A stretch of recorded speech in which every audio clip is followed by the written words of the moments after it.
मांगा नहीं था तो दिया क्यों? हमने मांगा नहीं तो दिया क्यों?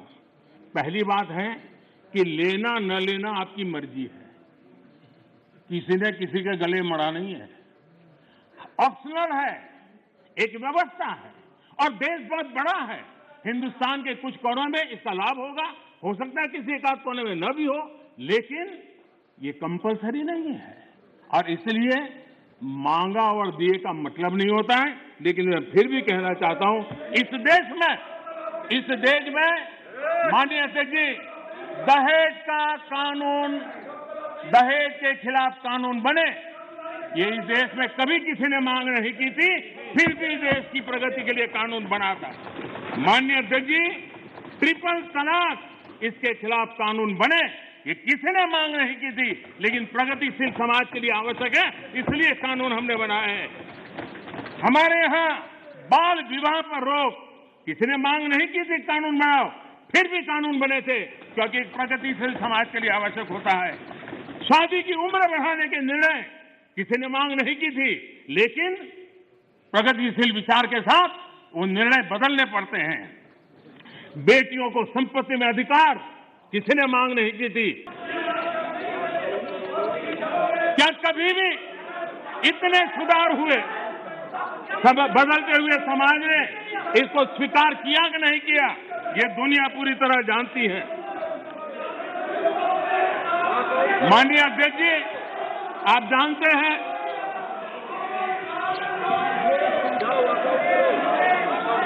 ने पर्याप्त समय, पर्याप्त अवसर दिया है बोलने का, ये तरीका ठीक नहीं है आपका। ठीक है,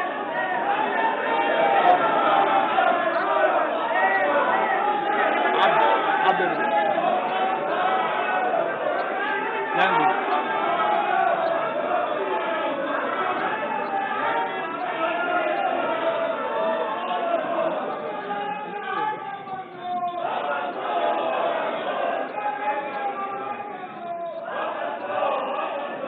माननीय अध्यक्ष जी, हमें मानते थे कि हिंदुस्तान की बहुत पुरानी पार्टी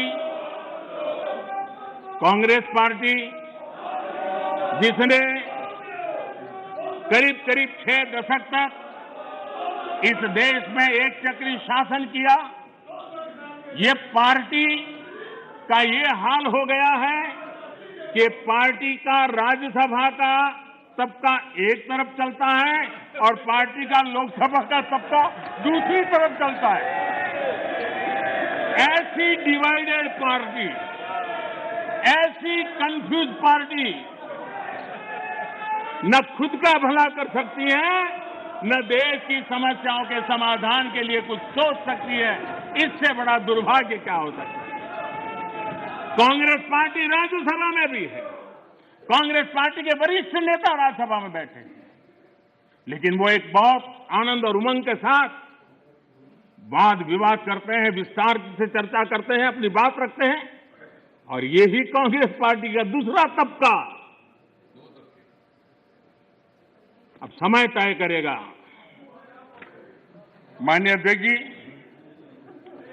ईपीएफ पेंशन योजना, हमें मालूम है कभी ऐसे केसेस मेरे सामने आया जब 2014 के बाद में आया बेटा, किसी को पेंशन 7 रुपये मिल रही थी, किसी को 25 रुपये, किसी को 50 रुपये, किसी को 250 रुपये, ये देश में चलता था। मैंने कहा भैया इन लोगों को ऑटो रिक्शा में वो पेंशन लेने जाने का भी खर्चा उससे ज्यादा होता होगा। किसी ने मांग नहीं थी, किसी मजदूर संगठन ने मुझे आवेदन पत्र नहीं दिया था। माननीय अध्यक्ष जी, उसमें से बाहर ला करके मिनिमम 1000 रुपये देने का निर्णय हमने किया था, किसी ने मांगा नहीं। मुझे किसी भी किसान संगठन ने इस देश के छोटे किसान को कुछ सम्मान पैसे मिले इसकी व्यवस्था किसी ने मांग नहीं की थी, लेकिन हमने प्रधानमंत्री सम्मान निधि योजना के तहत उनको हमने धन सामने से देना शुरू किया। माननीय अध्यक्ष जी, कोई भी आधुनिक समाज के लिए परिवर्तन बहुत आवश्यक होता है। हमने देखा है जिस प्रकार से उस कालखंड में विरोध होता था, लेकिन राजा राममोहन राय जी जैसे महापुरुष, ईश्वर चंद्र विद्यासागर जी जैसे महापुरुष, ज्योतिबा फुले जैसे महापुरुष, बाबा साहब आम्बेडकर, कितने अनगिनत नाम हैं। उन्होंने समाज के सामने उल्टे प्रवाह में सामने होकर के समाज सुधार का बीड़ा उठाया था, व्यवस्थाएं बदलने के लिए बीड़ा उठाया। अब कभी ने तो किसी ने जिम्मेवारियां लेनी होती है। हाँ, ऐसी चीजों का शुरू में विरोध होता है, जब बात सत्य पहुंचता है तो लोग इसको स्वीकार भी कर लेते हैं। और हिंदुस्तान इतना बड़ा देश है, कोई भी निर्णय 100% सबको स्वीकार्य होगा संभव ही नहीं हो सकता है। ये देश विविधताओं से भरा हुआ है। किसी एक जगह पे वो बहुत लाभ करता होगा, किसी जगह पे कम लाभ करता होगा, किसी जगह पे शायद जो पहले के लाभ उसको वंचित करता होगा। लेकिन ऐसी तो कितने बड़े देश में व्यवस्था नहीं हो सकती है कि हम उसमें कोई, लेकिन एक लार्जर इंटरेस्ट, देश में निर्णय जो होते हैं लार्जर, सर्वजन हिताय सर्वजन सुखाय निर्णय होते हैं और उसको लेकर के हम काम करते हैं। माननीय अध्यक्ष जी, ये सोच के साथ मेरा विरोध है। जब ये कहा जाता है मांगा था क्या हम सामंतशाही हैं क्या कि देश की जनता याचक की तरह हमसे मांगे, उनको मांगने के लिए मजबूर करें? ये मांगने के लिए मजबूर करने वाली सोच लोकतंत्र की सोच नहीं हो सकती। माननीय सरकारें संवेदनशील होनी चाहिए। लोकतांत्रिक तरीके से जनता की भलाई के लिए सरकार ने जिम्मेवारियां लेकर के आगे आना चाहिए। और इसलिए इस देश की जनता ने आयुष्मान योजना नहीं मांगी थी, लेकिन हमें लगा कि गरीब की बीमारी में बचाना है तो आयुष्मान भारत योजना लेकर के जाना चाहिए। इस देश के गरीब ने बैंक अकाउंट के लिए कोई जुलूस नहीं निकाला था, कोई मेमोरेंडम नहीं भेजा था। हमने जनधन योजना की थी और हमने इस जनधन योजना से उसके खाते खोले थे। किसी ने भी स्वच्छ भारत की मांग किसने की थी? लेकिन देश ने के सामने स्वच्छ भारत लेकर के गए, मामला चल पड़ा। कहां लोगों ने कहा था मेरे घर में शौचालय बनाओ? किसी ने मांगा नहीं था, लेकिन हमने 10 करोड़ घरों में शौचालय बनाने का काम किया। मांगा जाए तभी सरकार काम करे, वो वक्त चला गया। ये लोकतंत्र है, ये सामंतशाही नहीं है। हम लोगों ने लोगों की संवेदनाओं को समझ करके हमने सामने से देना चाहिए। नागरिकों को याचक बना करके हम नागरिकों का आत्मविश्वास नहीं बढ़ा सकते हैं। हमने नागरिकों को अधिकार देने के दिशा में आगे बढ़ते रहना चाहिए। नागरिक को याचक बनाने से नागरिक का आत्मविश्वास खत्म हो जाता है। नागरिक का सामर्थ्य पैदा करने के लिए, उसका आत्मविश्वास पैदा करने के लिए हमारे कदम होने चाहिए और हमने इस दिशा में कदम उठाए हैं।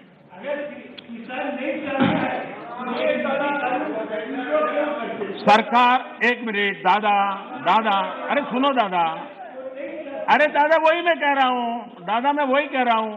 जो नहीं चाहता है वो उसका उपयोग न करे, उसके पास पुरानी व्यवस्था है। यही आप बुद्धिमान लोगों को इतना ही छोटा मुझे समझाना है कि उसको नहीं चाहिए तो पुरानी व्यवस्था है, पुरानी व्यवस्था चली नहीं गई है। माननीय अध्यक्ष जी, एक बात हम जानते हैं, हम सब इस बातों से, जो ठहरा हुआ पानी होता है वो बीमारी पैदा करता है। बहता हुआ पानी है जो जीवन को भर देता है, उमंग से भर देता है। जो चलता है चलता रहे, चलने दो, अरे यार कोई आएगा तो करेगा, ऐसे थोड़ा चलता है। ये जिम्मेवारियां लेनी चाहिए, देश की आवश्यकता के अनुसार निर्णय करने चाहिए। स्टेटस को, देश को तबाह करने में ये भी एक मानसिकता ने बहुत बड़ा रोल किया है। दुनिया बदल रही है, कब तक हम स्टेटस को ऐसे ही करते रहेंगे तो मैं समझता हूं कि स्थितियां बदलने वाली नहीं है। और इसलिए देश की युवा पीढ़ी ज्यादा इंतजार नहीं कर सकती है। लेकिन आज मैं घटना सुनाना चाहता हूं और जरूर उससे हमें ध्यान में आए कि स्टेटस को के कारण होता क्या है। ये करीब 40-50 साल पुरानी घटना का किस्सा है। मैंने कभी किसी से सुना था, इसलिए उसकी तारीख वारीख में इधर उधर हो सकता है, लेकिन जो मैंने सुना था, जो मेरी स्मृति में है, वो मैं बता रहा हूं। 60 के दशक में तमिलनाडु में राज्य के कर्मचारियों के तनख्वाह बढ़ाने के लिए कमीशन बैठा था और राज्य के कर्मचारियों का वेतन बढ़े, इसके लिए उस कमीशन का काम था। उस कमेटी के चेयरमैन के पास एक लिफाफा आया, टॉप सीक्रेट लिखा हुआ था। उन्होंने देखा तो उसके अंदर एक अर्जी थी और उसने लिखा था कि मैं बहुत साल से सिस्टम में काम कर रहा हूं, ईमानदारी से काम कर रहा हूं, लेकिन मेरी तनख्वाह बढ़ नहीं रही है, मेरी तनख्वाह बढ़ाई जाए। ये उसने चिट्ठी लिखी थी। तो चेयरमैन ने जिसने चिट्ठी लिखी उसको लिखा, भाई तुम्हारा तुम हो कौन, क्या है पद, क्या है वगैरह। तो उसने फिर जवाब लिखा दूसरा कि मैं सरकार में जो मुख्य सचिव का कार्यालय है वहां सीसीए के पद पर बैठा हूं, मेरे पास सीसीए के पद पर मैं काम कर रहा हूं। तो इनको कहा भाई ये सीसीए क्या होता है, कुछ पता तो है नहीं, ये सीसीए कौन होता है। तो उन्होंने दोबारा चिट्ठी लिखी, भाई हमारे तो पूरे उसमें सीसीए शब्द हमने कहीं देखा नहीं, पढ़ा नहीं, ये है क्या, हमें बताओ। तो उसने कहा साहब मैं बंधा हुआ हूं कि 1975 के बाद ही इसके विषय में मैं जिक्र कर सकता हूं, अभी नहीं कर सकता हूं। तो फिर चेयरमैन ने उनको लिखा कि फिर फैसला करो भाई, 75 के बाद जो भी कमीशन बैठे वहां जाना, मेरा सर क्यों खा रहे हो। तो उसको लगा ये तो मामला बिगड़ गया। तो उसको लगा तो कहना ठीक है साहब मैं बता देता हूं मैं कौन हूं। तो उसने उनको चिट्ठी लिख के बताया कि साहब मैं जो हूं वो सीसीए के पद पर कई वर्षों से काम कर रहा हूं और मुख्य सचिव के कार्यभार। तो बोले सीसीए का मतलब होता है Churchill cigar assistant, Churchill cigar assistant, ये सीसीए का पद है जिस पर मैं काम करता हूं। है क्या। तो 1940 में जब चर्चिल ब्रिटेन के प्रधानमंत्री बने थे तो त्रिची सागर हमारे यहां से सिगार जाती थी उनके लिए, और इस सीसीए जो था उसका काम था उस सिगार उनको सही पहुंची कि नहीं पहुंची इसकी चिंता करना, और इसके लिए पद बनाया गया था। वो सिगार की सप्लाई होती थी। 1945 में वो चुनाव हार गए, लेकिन फिर भी वो पद बना रहा और सप्लाई भी जारी रही। देश आजाद हो गया। देश आजाद होने के बाद इसके बाद भी माननीय अध्यक्ष जी ये पद कंटिन्यू था। चर्चिल को सिगरेट पहुंचाने की जिम्मेवारी वाला एक पद मुख्य सचिव के कार्यालय में चल रहा था, और उसने अपने लिए कुछ तनख्वाह मिले, कुछ प्रमोशन मिले, इसके लिए उसे चिट्ठी लिखी थी। अब देखिए ऐसा स्टेटस को अगर हम बदलाव नहीं करेंगे, व्यवस्थाओं को देखेंगे नहीं, तो ये उससे बड़ा क्या उदाहरण हो सकता है। मैं जब मुख्यमंत्री बना तो एक रिपोर्ट आती थी कि आज कोई बलून नहीं आया और कोई पर्चे नहीं फेंके गए। ये सेकंड वर्ल्ड वॉर के समय शायद शुरू हुआ होगा, अभी भी वो चलता था। यानी ऐसी चीजें हमारी व्यवस्था में घुसी हुई हैं। हमें लगता है कि भाई हम रिबन काटेंगे, दिया जलाएंगे, फोटो निकल जाएगी, हमारा काम हो गया। देश ऐसे नहीं चलता है। हमने जिम्मेवारी के साथ देश में बदलाव के लिए हर प्रकार की कोशिश करनी चाहिए। गलतियां हो सकती है, लेकिन इरादा अगर नेक हो तो परिणाम अच्छे मिलते भी हैं। हो सकता है एक आध में हमें न मिले। आप देखिए हमारे देश में एक समय था कि किसी को अपना सर्टिफिकेट सर्टिफाई कराना है तो कॉर्पोरेटर काउंसिलर उसके घर के बाहर सुबह क्यों लग जाती थी, और जब तक वो थप्पा न मारे, और मजा है कि वो तो नहीं मारता था, एक लड़का बाहर बैठता था वो सिक्का मार देता था और देते। अब चल रहा था। मैंने कहा इसकी क्या मतलब है, हम भरोसा करें देश के नागरिक पर। मैंने आकर के वो एटेस्ट करने वाली सारी प्रथा को खत्म कर दिया, देश के लोगों को लाभ हुआ।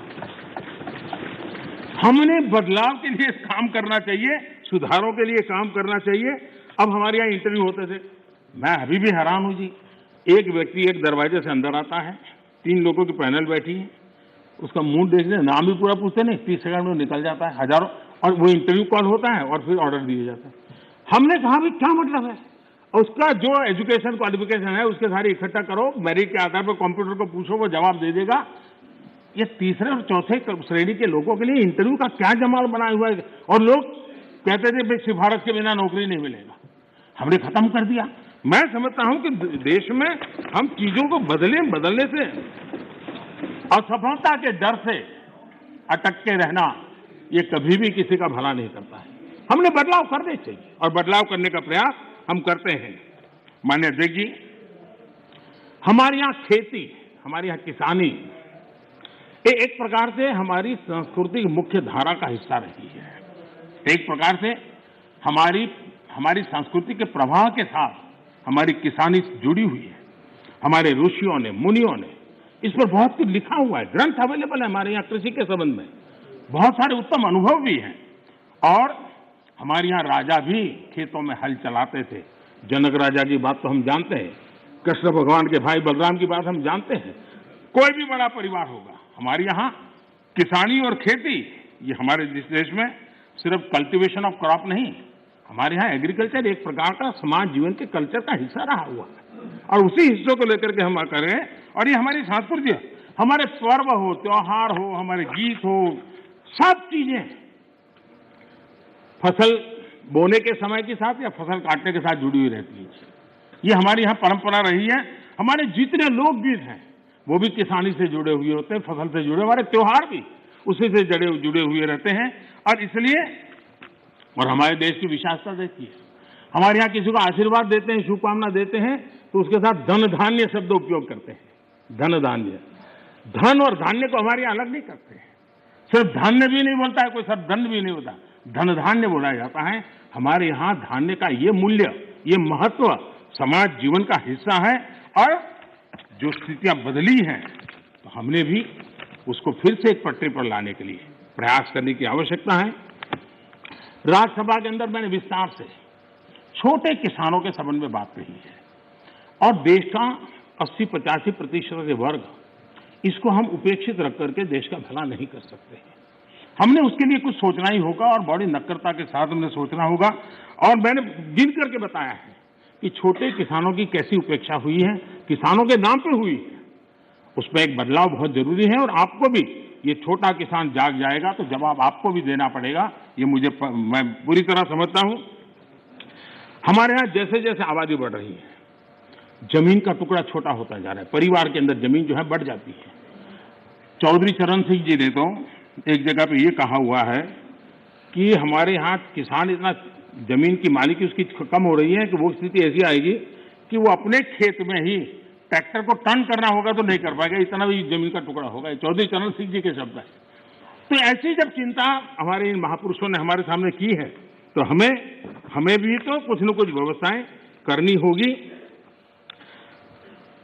हमें इस आजादी के बाद हमारे देश में 28% खेतहर मजदूर थे, 28% लैंडलेस लेबरर थे।